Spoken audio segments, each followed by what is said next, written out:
Hello các bạn, hôm bữa giờ cũng có nhiều bạn nhắn tin hỏi mình về cuộc sống ở thành phố Lang Lì. Với lại mình mới đọc được một cái tin ở trên trang báo của Canada về một cái dự án phát triển ở Lang Lì. Thì mình muốn chia sẻ lại cho các bạn. Thì nhân dịp đây thì mình sẽ làm cái tổng hợp hai cái đó. Mình sẽ làm một cái clip nói về thành phố Lang Lì, địa thế của thành phố Lang Lì nó như thế nào cho các bạn hình dung được thành phố Lang Lì ha. Ok.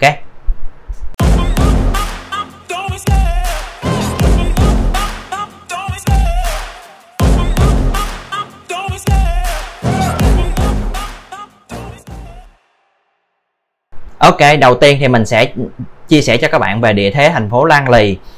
Khi mà các bạn search trên Google hoặc là những cái thông tin xung quanh thành phố Lang Lì thì các bạn có thể nghe đến là Lang Lì, Fort Lang Lì và Lang Lì Township. Thì những cái đó nó khác nhau như thế nào? Thì sau khi mình tìm hiểu mình mới ngã lẽ ra là thì ra là Lang Lì với lại Lang Lì Township nó là hai cái hoàn toàn khác biệt ha. Thì Lang Lì các bạn, nó là một thành phố nhỏ, nó nằm trong cái quận Metro Vancouver. Bên đây quận là một cái khu vực rất là lớn, chứ không phải là như một cái quận nằm ở trong một cái thành phố, mà nó là một cái khu vực lớn, rồi nó bên trong nó có nhiều thành phố ha. Thì cái quận Metro Vancouver nó bao gồm là Vancouver nè, Burnaby nè, Surrey nè, và trong đó có Lang Lì, thành phố Lang Lì. Còn khi mà các bạn nghe đến Lang Lì Township nó là một cái diện tích, một cái khu vực nó nằm bên ngoài, nó nằm kế bên Lang Lì City và nó nằm bên xung quanh. Thì ở đây mình có một cái bản đồ các bạn xem ha. Đó, khi mà mình search Lang Lì Township ở trên Google Maps thì nó sẽ hiện ra như thế này cho các bạn. Đó. Thì bên trong cái khu vực này là nó là Lang Lì, thì nó nằm bên phía bên tay trái của Surrey nè các bạn. Đó, còn cái phần mà bên phải mà nó sáng lên thì nó là gọi là Lang Lì Township. Nhiều người lầm tưởng, kể cả mình luôn, mình lầm tưởng rằng là Lang Lì Township nó là một cái phần gọi là vùng nông thôn và thành phố chính nó là Lang Lì, nhưng không phải. Ở hai nơi này có hai người thị trưởng khác nhau là được quản lý bởi hai cái chính phủ khác nhau. Khi mình đọc về một thông tin về lịch sử của cái khu vực này để biết được là tại sao nó chia ra làm hai như vậy thì mình sẽ tóm tắt cho các bạn một chút xíu. Ở đây là vào những năm 1910 mấy người châu Âu người ta mới qua bên vùng Bắc Mỹ này, người ta khai thác cái vùng Bắc Mỹ này, người ta chiếm thành thuộc địa. Rồi khoảng một thời gian sau thì người ta mới thành lập cái khu vực chỗ Lang Lì này nè, là người ta gọi tên là Lang Lì Prairie ha. Thì cái chỗ này người ta bây giờ nó là cái chỗ mà khu vực trục đường Fraser với lại cái đường Clover của trong thành phố Lang Lì các bạn. Cái khu vực Lang Lì Prairie này nó là những nôm na nó là của những người mà làm kinh doanh. Còn cái khu vực xung quanh mà Lang Lì Township hồi nãy mình show cho các bạn xem nó là thuộc của những người nông dân. Đó, thì giữa những người kinh doanh và những người nông dân họ có những cái xung đột về thuế, rồi về phát triển đầu tư này nọ vân vân các thứ. Thì do cái sự xung đột đó cho nên thành ra là họ mới gọi là ly khai ra cái thành phố. Trong những người ở trong thành phố họ muốn phát triển thành phố, muốn có cầu đường, họ có muốn có đèn đường vân vân các thứ. Nhưng mà những người nông thôn thì người ta chỉ quan tâm nông trại thôi, chứ người ta không có quan tâm đến những phát triển đô thị, cho nên thành ra là họ không đồng ý phát triển. Còn ở bên thành phố họ lại muốn phát triển, cho nên hai bên tách ra trở thành hai khu vực riêng biệt. Và thậm chí đến bây giờ là khoảng 70 năm rồi nhưng mà không có ai mà muốn gọi là hợp nhất của hai cái khu vực lại với nhau. Cho nên khi mà các bạn tìm hiểu, các bạn search trên Google thì các bạn sẽ thấy hai cái phần này nó sẽ là hai cái phần riêng biệt. Tại sao chúng ta nên tìm hiểu, chúng ta biết cái này? Tại vì những người bản địa ở đây nè, những người ở Lang Lì từ xưa đến giờ, tại vì họ ở đây lâu rồi, cho nên cái lịch sử, những cái thông tin đó họ biết. Và khi mà tự nhiên bây giờ ví dụ như mà bạn nói chuyện với một người bản địa ở đây mà họ nói đến Lang Lì Township và Lang Lì, các bạn không hình dung được, các bạn không có những cái thông tin đó thì mình sẽ không hiểu cái câu chuyện của người ta nói như thế nào. Đó, thì bây giờ mình chia sẻ cho các bạn thì các bạn nắm được cái thông tin đó. Thì khi mà các bạn ở cái khu vực này, các bạn tham gia những cái hoạt động cộng đồng ở đây thì các bạn cũng sẽ hiểu được là tại sao có những sự phát triển này và tại sao có những sự phát triển kia ha. Ok, khi mà mình biết được ở Lang Lì nó có hai cái địa phận khác nhau như vậy rồi thì bây giờ mình sẽ nói đến cái phần mà biên giới của nó để cho các bạn hình dung được cái vị trí ha. Thì bây giờ mình mở cái bản đồ lên nè, cái chỗ thành phố Lang Lì ở đây là trung tâm thành phố Lang Lì. Thì thành phố Lăng Lì nó giáp ở bên tay trái của nó là thành phố Surrey, thì biên giới cách giữa thành phố Surrey và thành phố Lăng Lì là ở đường 196. Đây là một đường 196, các bạn thấy tuy nó là con đường ngắn vậy thôi. Thì chỗ này là cái chỗ chợ TNT mình hay đi nè. Đó, mình kéo lên tới đây là một đường 196. Thì các bạn thấy nó kết thúc ở khúc này, ngay cái khúc ngã ba đường 72 nè. Còn trên đây là cái đường nội bộ của một cái khu dân cư thôi. Đó, thì nhưng mà khi mà mình kéo lên trên ở đây nè các bạn, đó nó lại có một con đường 196 nhỏ nhỏ bên trong đây nè. Rồi khi mà mình kéo tuốt trên đây lên nữa thì nó lại có một con đường 196 nằm ở trên khu ở trên nữa.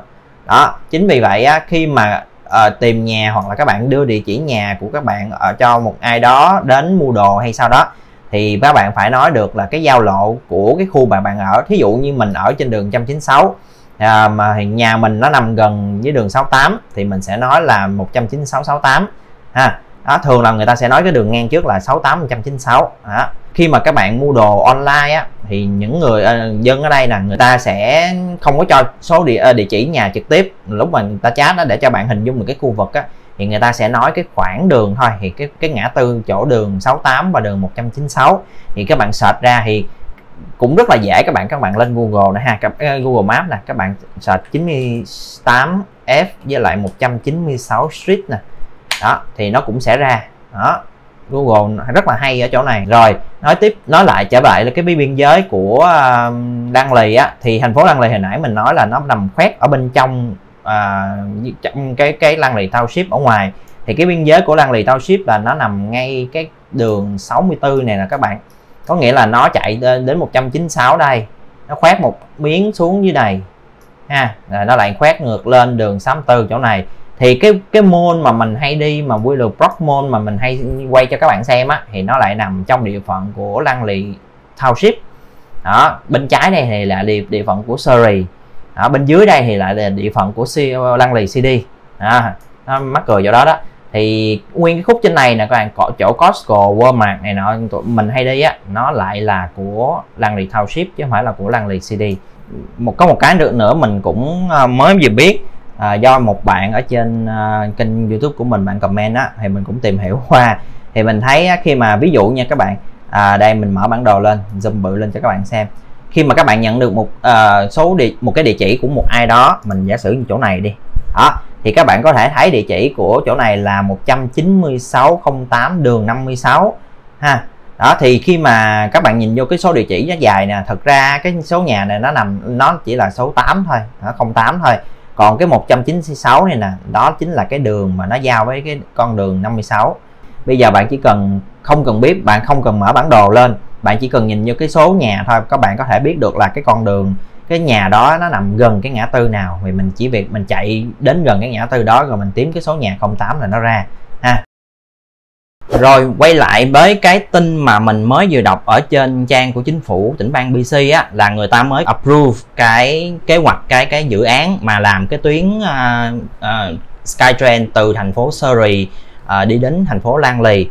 Cái dự án này đã được đề xuất lên và gọi là người ta làm việc, người ta kiểm tra rồi tất tật rất là nhiều thứ để làm một con đường tàu điện như vậy các bạn. Thì người ta phải trải qua một cái quy trình nó rất là kỹ, người ta phải xem xét rồi coi độ ảnh hưởng, kế hoạch đầu tư vân vân các thứ, mất rất là nhiều năm.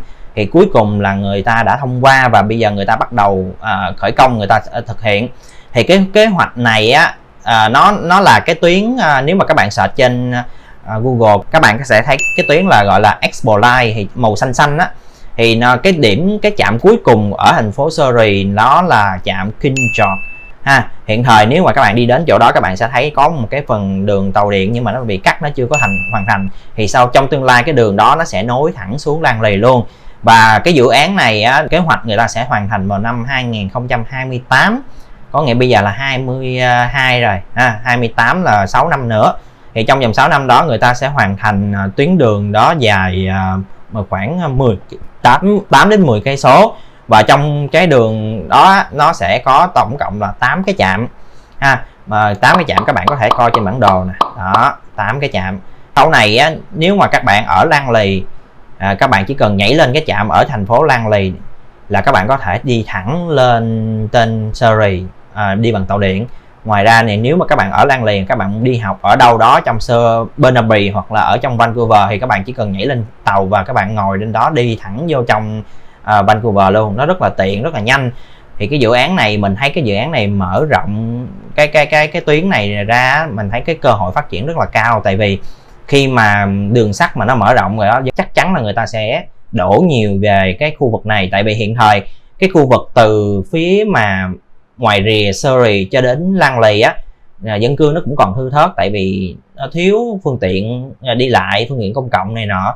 Hầu hết là mọi người ai mà có xe thì mới có thể đi được, mới có thể ở những khu vực này và đi vào khu trung tâm để làm việc hoặc là đi chợ vân vân đó. Nhưng mà nếu mà cái tuyến tàu điện này mở ra thì nó là một cái cơ hội rất lớn, là tất cả những cái khu vực xung quanh cũng sẽ phát triển. Và một cái tiềm năng nữa các bạn là nếu như bây giờ những cái dự án mình xây dựng người ta đang phát triển lên theo cái trục đường Fraser Highway đó, thì mình thấy có rất nhiều những cái dự án condo và apartment cho thuê này nọ đó. Thì cái tuyến đường sắt này, cái tuyến đường tàu điện này nó cũng chạy theo cái đường Fraser luôn.